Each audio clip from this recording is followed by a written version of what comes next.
이 시간 우리가 함께 나눌 말씀은 신약성경 마태복음입니다. 마태복음 10장 16절부터 23절까지 말씀입니다. 마태복음 10장 16절부터 23절까지 말씀. 신약성경 제가 가진 책으로는 신약성경 16페이지에 있습니다. 15페이지에 있습니다.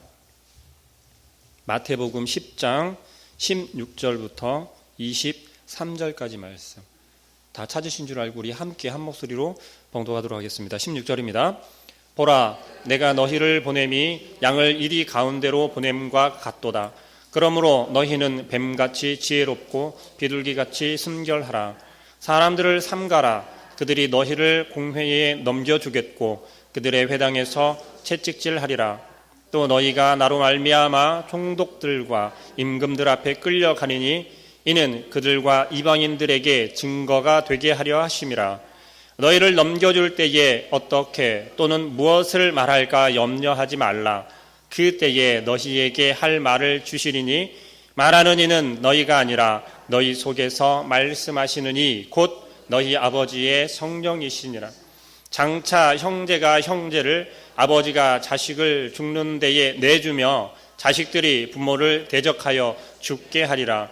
또 너희가 내 이름으로 말미암아 모든 사람에게 미움을 받을 것이나 끝까지 견디는 자는 구원을 얻으리라. 이 동네에서 너희를 박해하거든 저 동네로 피하라. 내가 진실로 너희에게 이르노니 이스라엘의 모든 동네를 다 다니지 못하여서 인자가 오리라. 아멘. 우리가 함께 오늘 읽은 본문 말씀을 가지고 우리가 우리 안에서 말씀하시는 분이다라고 하는 제목으로 오늘 나누고자 합니다. 오늘 본문 말씀 중에서 특별히 저는 오늘 20절 말씀을 중심으로 우리가 함께 은혜를 나누고자 합니다. 20절 말씀을 제가 한번 읽어드리겠습니다. 말하는 이는 너희가 아니라 너희 속에서 말씀하시는 이 곧 너희 아버지의 성령이시니라 라고 말씀하고 계세요. 주님께서 제자들에게 말씀하실 때 분명히 예수님께서 잡혀가시고 이제 대적들에게 넘겨짐을 당한 이후에 예수님을 따르던 그 제자들도 예수님의 제자들이라고 무리지어 다녔던 그들에게 분명히 닥쳐올 환난에 대해서 예수님께서 미리 이야기를 하신 것입니다. 그런데 예수님께서 그 제자들을 내어 보내시면서 어떠한 말씀을 하셨냐면 16절 말씀에 이렇게 이야기를 하십니다. 보라, 내가 너희를 보냄이 양을 이리 가운데로 보냄과 같도다라고 말씀을 하세요. 예수님께서는 예수님의 제자들이 어디로 지금 나아가야 하고 그들이 어떠한 상황 가운데 빠지게 될지를 미리 말씀하고 계시는 거예요. 그러면서 제자들에게 이야기를 하신 거죠. 내가 너희들을 내어 보내는 것이 양을 이리들이 바글바글 하는 그 속으로 내어 보냄과 같다라고 말씀을 하세요. 그러므로 너희는 뱀같이 지혜롭고 비둘기같이 순결하라고 이야기를 하십니다. 예수님께서 내가 너희에게 능력을 주고 너희가 이러한 능력을 행할 때 이리가 너희들을 잡으려고 할 때 너희가 내 이름으로 그들을 팍 때려서 물리쳐라라고 말씀을 하시는 게 아니라 그들에게 이렇게 이야기하십니다. 뱀같이 지혜롭고 비둘기같이 순결하라고 이야기를 하세요. 스스로 지켜내야 한다라고 말씀을 하시는 거예요. 너희들은 나에게서 배운 것을 가지고 내가 너희들에게 본을 보여준 것을 그대로 가지고 나아가서 뱀같이 지혜롭고 비둘기같이 순결하게 행하라고 이야기를 하십니다. 현실로 한번 돌아와 보겠습니다. 우리들의 삶 가운데서 여러분들은 그리스도인이 맞으십니까? 정말 여러분은 그리스도인 맞으시죠? 제가 지난번에 한번 제가 물어봤었죠. 그리스도인이다라고 하는 게 어떻게 불려지게 되었다라고 말씀을 한 적이 있거든요. 못 들으신 분도 있을 것 같아서 제가 한번 다시 말씀을 드릴게요.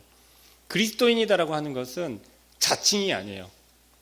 나는 그리스도인이다 라면서 자칭 그리스도인이 되는 것이 아니고요. 초대교회 사람들을 바라보면서 유대인들이 바깥에 있는 사람들이 예수님의 이름으로 모이고 예수님의 부활하심을 경험하고 성령을 받은 그들을 향해서 손가락질하면서 바라보면서 그들에게 외쳤던 바깥에 있는 사람들이 그들을 향해서 불렀던 이야기가 그리스도인이었어요. 저들은 그리스도인이다라고 그렇게 불렸던 거예요. 다시 말하면 내가 그리스도인이 스스로 된 것이 아니라 다른 사람들이 그리스도인이라고 불러준 거예요. 그런데 우리는 어떻게 이야기를 하십니까? 나는 그리스도인이다라고 당당하게 말씀할 수 있죠. 그러시죠? 잘 판단하셔야 합니다. 정말 내가 그리스도인이다라고 스스럼없이 이야기를 하고 다니는 건지, 아니면 다른 사람 그 어떤 누가 바라보아도 나는 그리스도인인지를 우리는 분명히 점검하고 깨닫고 있어야 돼요. 그런데 그러기 위해서는 우리에게 필요한 조건들이 있습니다. 그게 과연 무엇일까요? 제가 방금 전에 언급했던 것처럼 초대교회 교인들이 모였을 때 그들이 모이게 된 동기가 뭐였죠? 그들이 모일 수 있었던 힘이 뭐였죠? 원동력이 뭐였죠? 바로 예수 그리스도의 부활하심과 승천하심, 그리고 오순절 성령님을 보내주시겠다라고 그들이 모여서 기다리고 성령님께서 그들에게 임했을 때 그들의 모습은 완전히 어떻게 됐습니까? 변해버렸잖아요. 이건 완전히 상황이 예수님께서 죽으셨을 때와 부활하셨을 때의 차이는 엄청난 차이가 있어요. 근데 우리는 지금 그 중간에서 이렇게 양다리를 걸치고 있는 것처럼 그런 신앙생활을 하는 모습을 종종 볼 수가 있습니다. 어떤 모습이요? 예수님께서 잡히시기 전에는 어땠습니까? 기세등등했어요. 예수님과 함께 다니고 예수님께서 말씀하시는 족족 기적이 일어났고 이적이 일어났단 말이에요. 그리고 예수님께서 다니시는 그곳에는 수많은 인파들이 모였어요. 그 예수님과 함께 했던 제자들은 어땠을까요? 저는 이런 생각을 한번 해봤어요. 그들은 예수님을 메시아로 따르고 있었단 말이에요. 이때 당시 메시아로 이렇게 바라보고 예수님을 따랐던 그들의 마음은 이미 우리가 무슬림을 통해서 많이 배웠기 때문에 잘 알고 있죠. 그러면 그들에게는 분명히 이 예수라고 하는 사람을 따라가면 우리를 해방시킬 것이고 우리가 드디어 뭔가 큰 일을 이루어낼 것이다라고 하는 그 기대, 그리고 예수님이 다니시는 곳마다 수많은 사람들이 모였잖아요. 그러면 이 제자들은, 예수님을 따르던 제자들은요, 기세등등할 수밖에 없어요. 지금 현실에 와서 우리 현대 한국 교회를 바라보면 어떻습니까? 대형 교회를 만약에 다니고 있으면 내가 거기에서 큰 일을 행하지 않아도, 큰 봉사를 하지 않아도, 내가 직분을 가지고 있지 않아도 내가 그 큰 교회를 다니고 있다라고 이야기를 하면 우와 하잖아요. 그리고 다른 한편은 또 어떻게 말하죠? 우와 정말 좋겠다. 뭐가 도대체 좋을까요? 뭐가 우와하고 감탄사를 자아낼 만한 게 그분을 통해서 나타날까요? 예수님께서 십자가에 달려 죽으시기 이전에 예수님을 따르던 그 모습과 그 제자들의 모습과 전혀 다를 바가 없다는 거예요. 근데 우리의 모습 속에서, 우리의 신앙생활하는 모습 속에서 그러한 것들을 우리는 분별할 수 있어야 한다라는 거예요. 자, 예수님께서 죽으셨어요. 그때 그를 따르던 제자들은 어떻게 됐습니까? 다 도망갔어요. 남아있는 제자가 하나도 없었어요. 다 도망갔단 말이에요. 제가 다룰 이야기는 아니겠지만, 입에 이렇게 언급할 이야기는 아니겠지만, 지금 한국 교회가 문제가 있다라고 하면서 문제가 있는 그 교회들 여러분들 바라볼 때 어떻습니까? 만약에 교회에 문제가 있다라고 하면 그것을 들추어내서 싸우고 분쟁을 하고 쪼개고 해서 그 교회를 뽀개는 게 옳은 거겠습니까? 아니면 하나님의 몸된 교회라고 하면서 그 문제들을 하나님 제발 이 문제가 온전히 하나님이 기뻐하시는 모습으로 바꿀 수 있도록 우리들을 변화시켜 주십시오. 우리가 싸움보다는 용서하고 화합할 수 있게 해 주십시오라고 기도를 해야 하는 게 맞을까요? 우리는 뒤에서 바라보면서도 네, 물론 잘못된 것, 누가 바라보아도 도덕적으로 잘못된 것, 사회적으로 잘못된 부분들에 대해서는 지적질하고 네, 권면해야죠. 그렇지만 교회를 무너뜨리는 그러한 문제들에 대해서 우리가 어떻게 합니까? 방관한단 말이에요. 마치 먼발치에서 손가락질 한단 말이에요. 거봐라, 너네들 그럴 줄 알았어. 그러면서 우리의 마음속에는 어떤 생각을 가지고 있습니까? 어떤 마음을 가지고 있습니까? 거봐, 내가 니네 큰 교회 그냥 겉다리로 다닐 때부터 알아봤어. 혹시 그런 생각하지 않으십니까? 그래, 큰 교회 좋다고 쫓아다니더니 결국 그렇게 될 줄 알았어. 혹시 그런 좀 우쭐대는 그러한 마음 가지지 않으십니까? 제가 왜 이 말씀을 드리고 있을까요, 지금? 우리의 신앙은요, 우리의 신앙의 모습은요, 세상 그 어떤 사람들이 바라보아도 그리스도인이어야 해요.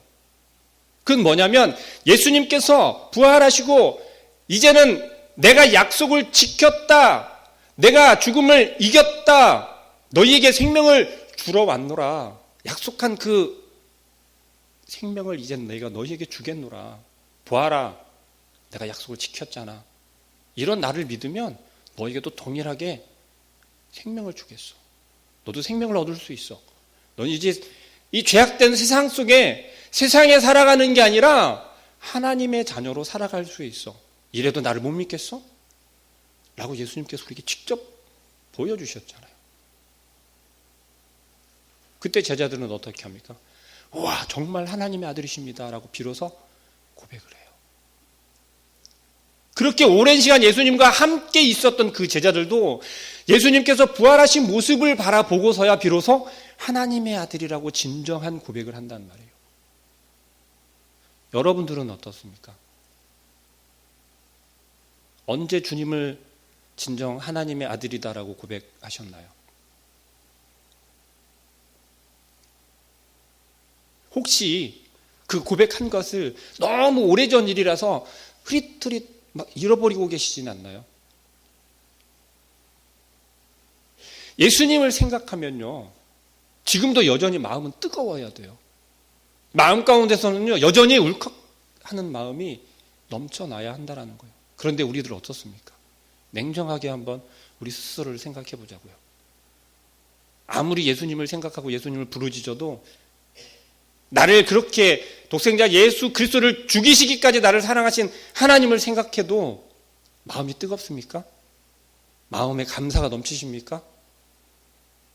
내가 하던 일을 모두 내려놓고 하나님 감사합니다라고 고백할 만큼 우리의 마음이 넘쳐나십니까? 그렇지 못하잖아요. 왜 그렇지 못하냐는 거예요. 예수님의 제자들요, 예수님이 부활하신 예수님을 만나고서 어떤 마음이었을까요? 좀 그런 마음이었을 것 같아요. 와, 이젠 살았다. 이제 살았다. 그들이 살았다라고 마음을 먹었던 게 어떤 살았다라는 마음일까요? 예수님이 안 보이고 옆에 없고 죽었잖아요. 그들의 메시아가 죽었단 말이에요. 그들에게서 늘 기적과 이적을 행했고 그들을 거두었던 예수님께서 죽었단 말이에요. 얼마나 불안하겠어요. 다시 말하면 그들을 돌보던 사람이 없어졌단 말이에요. 마음적으로 얼마나 불안하겠냐고요. 그런데 다시 나타났단 말이에요. 그것도 죽었다가 약속한 대로 3일 만에 살아나셨단 말이에요. 일단 그들에게 안도감으로 다가오는 것은, 와, 여전히 나를 돌보아주고 나를 거두어주고 우리 안에서 기적과 이적을 행사할 분이 다시 돌아오셨어. 제자들은 아마 처음에 그런 마음이 먼저 들지 않았을까라고 잠깐 생각해 보았어요. 왜 그런 생각을 했냐면, 이건 제 경험이에요.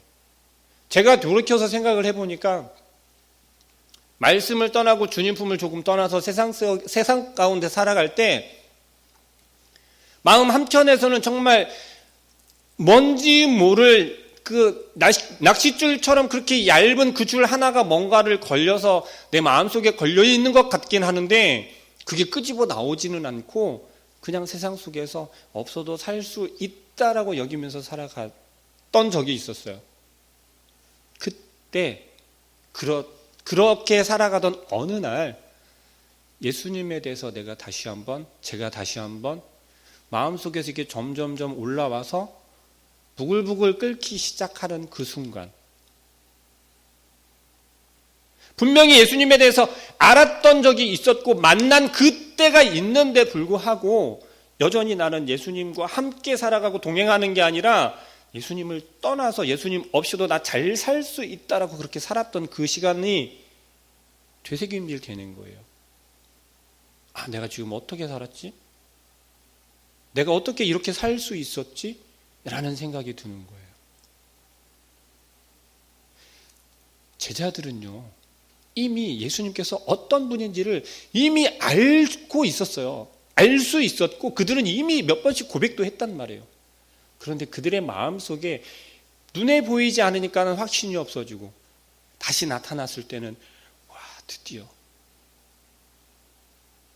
그런데 문제가 생겼어요. 어떤 문제죠? 예수님께서 영원히 같이 하지 않는다고 하시잖아요. 정말 하나님 곁으로 가신대요. 이제 아버지 곁으로 가신대요. 근데 이때 예수님의 제자들의 상태는 어떠했습니까? 우리가 잘 아는 것처럼 그 전과는 달라졌어요. 왜 달라졌을까요? 동일한 예수님을 만나고 있고요. 동일한 하나님의 아들이신 예수님을 만나요. 그들과 함께 동거동락했던 그분과 함께 있어요. 달라진 건 죽음을 이기신 그 주님을 함께 하고 있다는 거예요. 우리는 어떻습니까? 눈에 보이지 않으니까 눈에 옆에 있다가 죽으셨다가 다시 살아나야 이때 2000년 전에 그 예수님의 제자들처럼 그렇게 눈으로 보아야 만져봐야 아시겠습니까? 그게 아니잖아요. 예수님께서는 영원히 우리와 함께 하시겠다라고 말씀하셨고 약속하셨잖아요. 어떻게요? 성령님을 통하여서, 보혜사 성령을 통해서요. 우리는요, 이 예수님을 따르던 제자들보다 훨씬 상황이 좋아요. 왜요? 우리가 그 예수님을 고백하고 영접하고 우리가 거듭나기만 하면, 그 예수 그리스도를 주로 시인하기만 하면 우리는 어떻게 되는 거예요? 그 주님과 그 순간부터 영원토록 함께 한다라는 거예요. 떠나지 않고 우리가 그것을 고백하는, 그 주님을 고백한 그 순간부터 우리를 떠나지 않고 우리와 영원히 함께 하시겠다라고 약속하셨어요. 그렇기 때문에 우리는 2000년 전에 예수님의 제자들보다 훨씬 상황이 좋다라는 거예요. 그런데 정말 우리의 모습을 돌이켜 보십시오. 제자들보다 훨씬 좋은가요? 혹시 그런 분들 계시지 않나요? 아, 그때 예수님의 제자들, 특히 베드로나 얘네들, 마태나 얘네 너무 좋았겠다. 그런 생각 혹시 하고 계시지 않나요?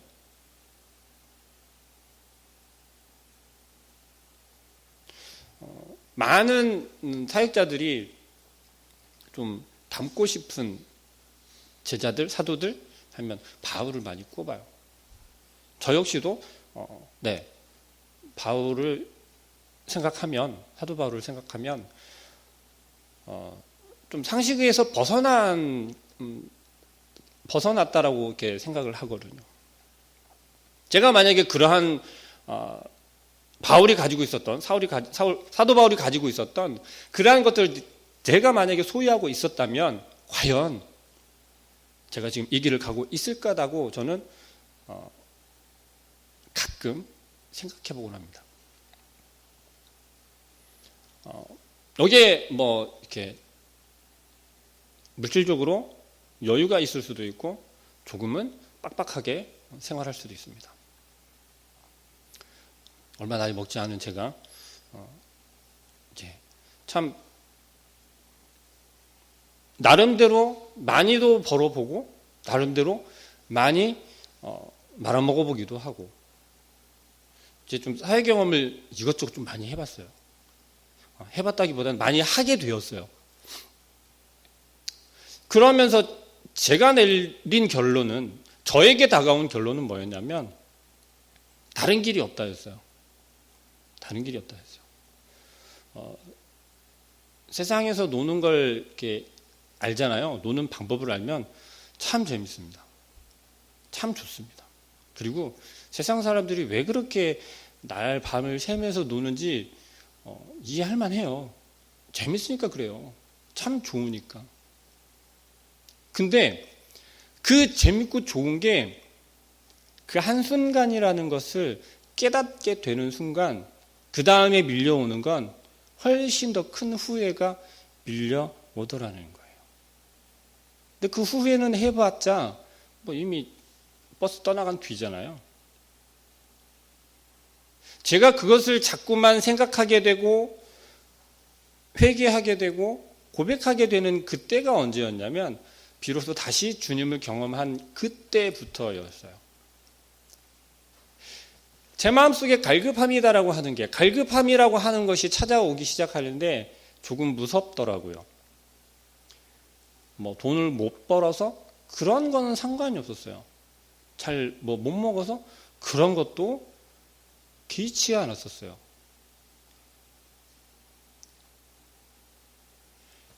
아무리 잘 먹고 아무리 손에 물질을 많이 가지고 있어도 마음속에서 이 답답함과 하수도가 막혀가지고 물이 잘 내려가지 않는 것처럼 이 답답함이라는 것은 해결할 수가 없었어요.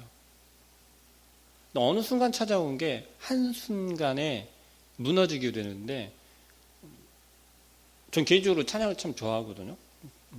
그런데 찬양하면서 주님을 다시 한번 경험하게 되었거든요. 근데 그게 뭐였냐면 제가 그렇게 세상에서 놀고 세상 사람들하고 다를 바가 없이 주님의 자녀라고 자칭했으면서도 혹시 좀 여러분들 잘 기억 못 하실까 봐 말씀을 드리면 저 부모님 목사님이시거든요. 네. 그랬던 사람이 주님을 거의 떠나 살다시피 그렇게 했단 말이에요. 근데 마음 가운데서 그 갈급함이라는 게 생기더라는 거예요.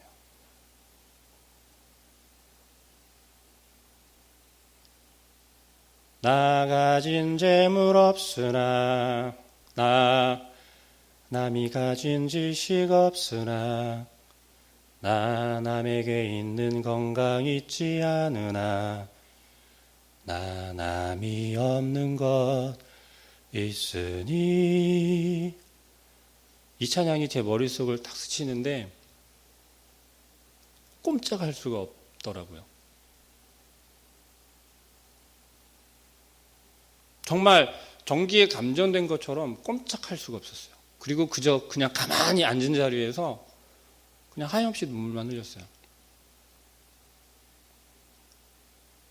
그때 비로소 알았어요. 세상 사람들이 알지 못하고 가지지 못한 그 한 가지를 내가 가지고 있다는 거예요. 그게 바로 하나님의 은혜였고 하나님의 사랑이었고 내 안에 여전히 나는 잃어버리고 망각하고 살고 있었지만 내 안에 여전히 성령님으로 오셔서 살아계신 예수님이다라는 걸 그때 깨닫게 되었어요. 제가 왜 이 이야기를 이렇게 장황하게 설명한지 눈치가 오십니까? 우리가 어떻게 살고 있건 간에 우리가 처음 예수 그리스도를 고백하고 그 예수 그리스도를 통해서 거듭난 사람들에게는 우리가 뿌리칠 수 없는 그 한 가지 바로 주님께서 우리 안에 거하고 계신다라는 거예요. 아멘이십니까? 우리가 아무리 탕자처럼 바깥으로 나아가고 싶고 우리의 세상 속에서 내 마음대로 살고 싶은 그 순간에도 우리의 마음속에서는 여전히 주님께서 말씀하고 계신다는 거예요. 야, 모세야, 너무 멀리 가는 것 같은데 조금만 가봐. 야, 좀 너무 멀리 가잖아. 야, 그렇게 멀리 가면 돌아가기 조금 힘들어. 오래 걸려. 시간 오래 걸려. 야, 한 번만 참았다가 이렇게 생각하면 안 될까?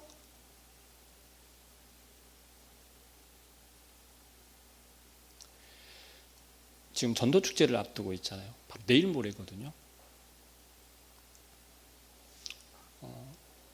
그냥 제가 손 들고 막 그렇게 하라고 안 할게요. 그냥 스스로 한번 점검해 보시라고요. 내가 작정한 그 태신자를 위해서 하루에 1시간 이상 기도하고 계신가요, 혹시?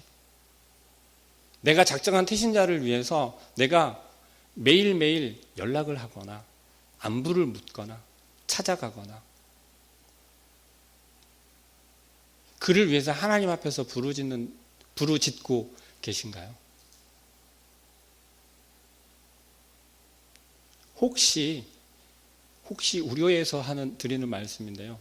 혹시 그 태신자를 내가 내 인맥으로 내 친절함으로 혹시 데려오려고 마음 먹고 계신 분이 계신가요? 그렇다면 오늘 본문 말씀 20절 말씀을 다시 한번 읽어보도록 할게요. 20절 말씀입니다. 말하는 이는 너희가 아니라 너희 속에서 말씀하시는 이 곧 너희 아버지의 성령이시니라. 제자들을 그 이리 가운데로 내려보내면서 제자들에게 하신 말씀이에요. 너희들 나가서 너네가 말하겠지만 너희가 선포하겠지만 너희가 증거하겠지만 너희가 하는 게 아니야. 너희 가운데 있는 성령님께서 너희를 통해 말씀하시는 거고 너희를 통해서 이야기하시는 거고 너가 하려고 하지만 너가 말을 지어내서 너가 알고 있는 지식으로 말하려고 하지만 네 안에 있는 성령님께서 말씀하실 거야. 걱정하지 말고 그 성령님 의지하고 나아가라고 말씀하시는 거예요. 우리가 작정한 태신자들 어떻습니까? 우리의 힘으로 능력으로 충분히 할 수도 있어요. 어떻게 해요? 매일매일 좋은 선물로 맛있는 거 사주면서 활짝활짝 빵긋빵긋 웃어가면서 성질 죽여가면서 그렇게 할 수 있다고요. 과연 그게 얼마나 오래 할 수 있을까요? 우리 다 성격들 있잖아요. 한 성격들 하시잖아요. 응? 성령님께서 하시지 않으면 우리가 아무리 멋진 선물로 좋은 걸로 포장해서 데리고 오려 한다고 해도 불가능하다는 거예요. 우리는 전적으로 하나님께서 일하시고 성령님께서 역사하실 것을 의지하고 구해야 한다라는 것입니다. 내가 이야기를 하겠지만 내가 말하겠지만 내가 그를 찾아가겠지만 그 이전에 우리가 뭘 먼저 해야 되냐면 하나님 내가 지금 나아가려 합니다. 내가 그를 향해서 나아갑니다. 내가 그에게 다가갈 텐데 지혜를 주십시오. 내가 말하게 하시고 내 마음 가운데 감동을 주시고 그의 마음이 내가 하는 말 한마디에 녹아지게 하시고 변화되게 해달라고 먼저 하나님 앞에 구하고 부르짖고 나아갈 때 우리가 그를 향해서 손을 내밀고 그를 향해서 말 한마디를 건넬 때 그분이 입이 열리고 귀가 열려지고 마음의 문이 열려질 줄 믿습니다. 우리 안엔 여전히 우리가 조금 하나님을 멀리하고 내 마음대로 살았었다 할지라도 혹은 지금 그러한 가운데 있다 할지라도 하나님께서 우리에게 보내주신 그 보혜사 성령님 우리 안에 계신 예수 그리스도께서 우리를 가만히 방치하고 내버려 두지 않으신다고 분명히 성경에 말씀하고 계세요. 그 예수 그리스도를 의지하고 주여 오늘도 내가 미련하게 내 힘으로 하려 하였습니다. 미련한 저를 용서해 주시고 주님 어떻게 할까요? 매일매일 매 순간순간마다 주님께 구하고 성령님께서 나에게 말씀해 주십시오. 미련한 내가 잘 모르니까 좀 강하게 말씀해 주셔서 느낄 수 있게 내가 이해할 수 있게 알아들을 수 있게 좀 강하게 말씀해 달라고 느낄 수 있게 해달라고 고백하는 우리 부르교회 여러 성도님들 되시기를 소망합니다. 기도하겠습니다. 사랑하는 하나님, 하나님께서는 우리를 여전히 사랑하고 계시고 여전히 우리를 버리지 않으셨고 여전히 우리 가운데서 역사하시는 줄을 믿습니다. 미련한 저희들은 여전히 하나님께서 우리와 함께 하심을 알면서도 그 하나님을 의지하기보다는 여전히 우리의 마음대로 내 마음대로 하려 하는 것을 용서하여 주시고 오늘 이 시간 주님 앞에 주님 내 안에 계신 주님 나에게 말씀하시고 깨닫게 하여 주시옵소서 고백하는 우리 모든 성도님들 될 수 있도록 주님께서 역사하여 주시옵소서 예수 그리스도의 이름으로 기도합니다.